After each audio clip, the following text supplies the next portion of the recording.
With us today is our guest. He's a Broadway director, acclaimed playwright. He's worked with many famous people, including Robin Williams and Jane Fonda. So we are so excited to welcome Moisés Kaufman. Mr. Kaufman, I am personally thrilled that you're here with us today because you just received a big award, the National Medal of the Arts, which is given to people for excellence in the arts.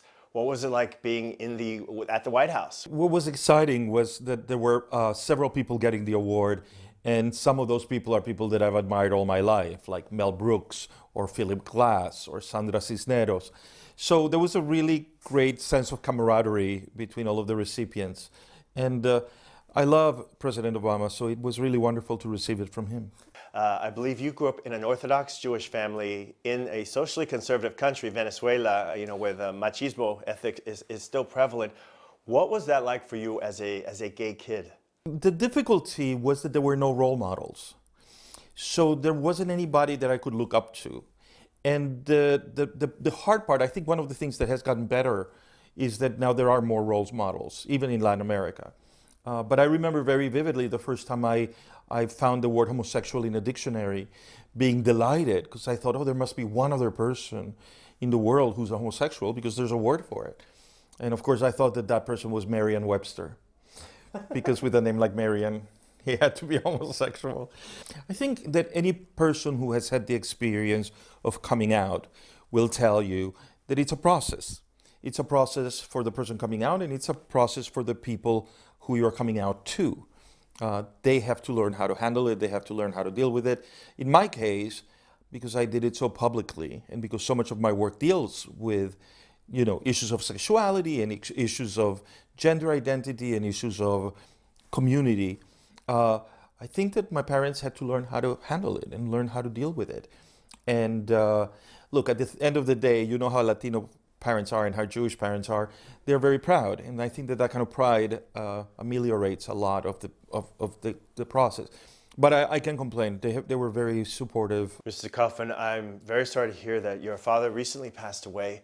Can you tell us a little bit, what was your father like? He was a larger-than-life figure. He survived the Holocaust. He arrived in Venezuela broke.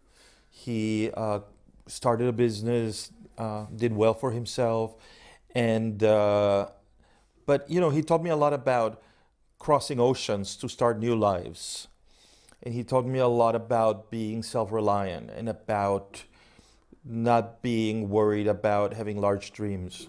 It's true that in my work I have dealt a lot with this idea of what is it like to be the other. But the reason why I'm interested in that question is because we tend to think of identity as one thing, right? And we try to put labels on people. Oh, this person is Latino. This person is Jewish. This person is gay. And we do that in an effort to simplify our social interactions. And I think what I have come across over and over in my life, perhaps because I am Latino and Jewish and gay and an Upper West Sider, is that identity is a very complex concept and a very complex construct, and that it behooves us to deal with that complexity. Because what it inevitably leads to is the fact that at the end of the day, we are all individuals. And the more we try to label one another or put labels on communities or congregations, the more we use that as a way to create distance. 1 month after the murder of Matthew Shepard, which shocked the nation, you took your theater company to Laramie, Wyoming, and then you developed an oral history, and out of that came your play, The Laramie Project.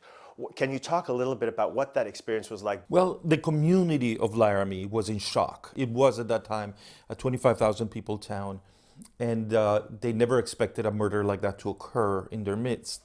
So it was very raw, and unfortunately it was very difficult, but it was very good for the play because we managed to capture, I think, something about the rawness and the experience that the town was having at that time. Do you think for, say, kids growing up in Venezuela today, LGBT kids there, are things easier for them? Remember, I left 23 years ago. So since then, it has obviously gotten better. It's easier being gay in Venezuela now than it was when I was a kid. But there are much larger systemic problems in Venezuela that are the things that Venezuelans are dealing with.